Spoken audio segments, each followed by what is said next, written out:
She's still here. When Emily Carson vanished from apartment 4B, Redwood Manor fell silent again, but only for a while. 2 months later, Lauren Bishop, a young architecture student, rented the same unit. The building, cheap and obscure, fascinated her. She wanted inspiration for her thesis on early 20th century design, and the history of Redwood Manor intrigued her, especially the rumors. She asked the landlord, Mr. Dorsey, about the apartment's past tenant. Miss Carson, he said slowly, moved out without a word, left most of her things, probably ran off. Lauren didn't believe it. There was still a faint trace of Emily's presence, a mug on the kitchen counter, an unfinished notebook under the bed, and a sickly sweet smell lingering in the hallway, like lavender tinged with rot.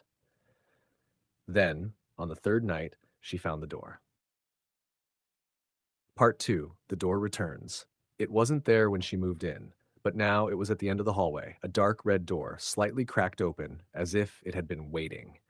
Lauren assumed it was a utility closet she missed, but inside was a room she couldn't explain. Small, windowless, red wallpaper with faded golden swirls. It didn't appear in the building's blueprint. She checked. There was no mention of a fifth room in 4B, and when she took a photo of it with her phone, it showed only a blank wall. Part 3. The Diary.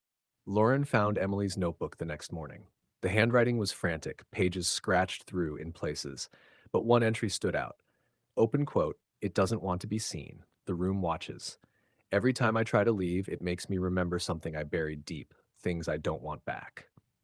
Close quote. Lauren flipped to the last page. Open quote, "If I disappear, it wasn't me. It was the room.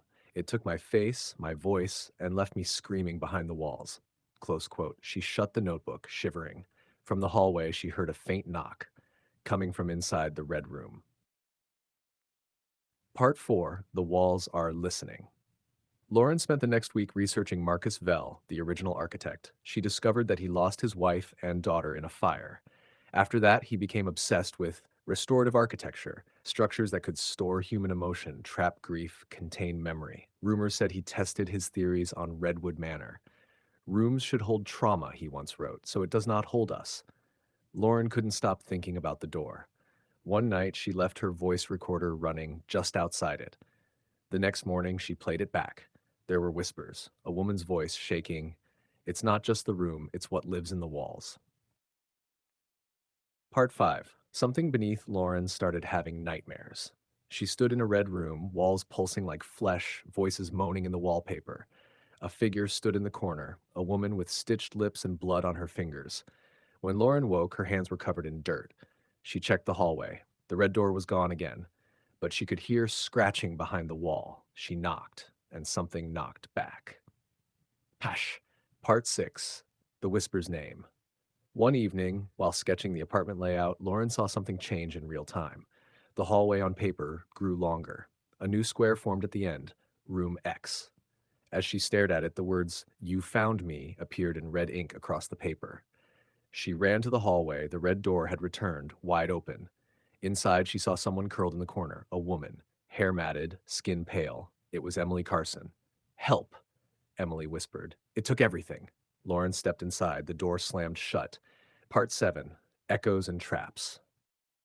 Inside the room, time felt broken. Lauren turned and the door was gone. The walls breathed. The faces in the wallpaper screamed in silence. Emily sat trembling. "It doesn't kill you. It makes you forget, piece by piece." Lauren held her hand. "We'll get out." Emily's eyes welled with tears. "You don't understand. This room isn't just hidden. It's alive." "Then we'll kill it," Lauren said. But the room laughed. A deep, throaty sound echoed through the floor. And then it spoke. Not in words, but memories. Lauren saw herself at 5, crying in the dark, abandoned by her mother. She saw her worst guilt, her regrets, her shame. The room was feeding. Part 8. The Exit Isn't Real. Emily screamed as part of the wall peeled back like skin, revealing a hallway. An exit? They ran. But the hallway kept looping, turning back into the room. Again and again. "The door lies," Emily gasped. "It mimics escape. It never lets go." Lauren stopped running. "We fight it. We starve it."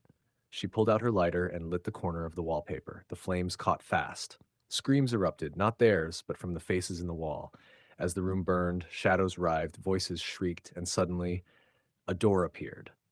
Not red, white, real. Part 9. Not everything came back. Lauren dragged Emily through. They collapsed in the hallway of apartment 4B. Smoke filled the air, but the red door was gone. This time, really gone. The building's alarm never went off. No flames, no firemen, just silence. Lauren helped Emily out of the building. They never returned. A month later, Redwood Manor went under inspection. No one found a red room, no trace of fire damage. Mr. Dorsey retired. Lauren moved in with friends. But one night, she found a drawing taped to her bedroom wall. Childlike scribbles of a red room, and the words, "We remember you." And from her closet, a voice whispered, "Room X is never gone, just hungry."